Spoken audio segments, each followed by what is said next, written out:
Hello guys, কেমন আছো তোমরা সবাই? আশা করি তোমরা সবাই খুব ভালো আছে। আমি অনেক ভালো আছি। আর বললো না আজকে 13ই ফেব্রুয়ারি, আবার কি তোমরা বলবে দিদি 13ই ফেব্রুয়ারি কি? আর বললো না দুটো স্টুডেন্টের আমার বিয়ে, একজনকে ঘর থেকে তুলতে গেছি। চল কাজ তুলে নিয়ে যাবো যে দিদি, ছেলেটা তুলে নিয়ে তুমি আমাকে তুলে নিয়ে যেতে ঘর থেকে। আমরা চল চল চল, অমনি করিস না, একটি ডেটে দুটো অর্ডার করে নিয়ে কী করবো। দুটো স্টুডেন্ট আমি বললাম যে দেখ, একজনাকে সাজাতে পারবো, আমার অনেক কাজ আছে পার্লারে। বলছে না দুজনে, বলছে না দুজনাকে সাজাতে পারবো। দিদি গেল লেন্স পইতে পইতে সে এক কাণ্ড।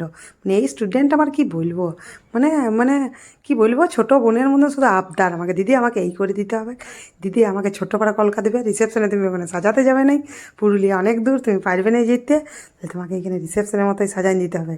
মানে ব্রাইডাল লুক করবে কিন্তু রিসেপশনে কলকা হবে ছোটো, আর চুলটা হবে একদিকে, বুঝলে, মা সরস্বতীর মতন সাদা ফুলটাকে সামনের দিকে নিয়ে নিলে। বারবার বলছি রোজটা থাক, মা সরস্বতীর মধ্যে রিলিস না, তা আমার লাগছে কেমন, মা সরস্বতীকে বলবে অতি অবশ্যই, বুঝলে, বুঝলে ওই দিদি আমাকে একটু বিনা দিন দাও। হ্যাঁ হ্যাঁ, তা বললো বিনা আবার না দিই তোকে, তো কেমন লাগলো বলবে, আয় দেখে এইটা হলে আমার একটু, মানে কি বলবো, ফুমালে উড়িয়ে যাবে এই স্টুডেন্ট আমার। কিন্তু খুব ভালো, এত শান্তশিষ্ট না, মানে দুজনে দু রকম আর কি, বুঝলে। আচ্ছা ও বলছে দিদি আমাকে একটু সুন্দর করে সাজান দাও। বলো হ্যাঁ, তা বললো ঝাঁকানাকা করে যাচ্ছে নি, তো আমি বসে আছি, তা আবার না করি বল তোদিকে।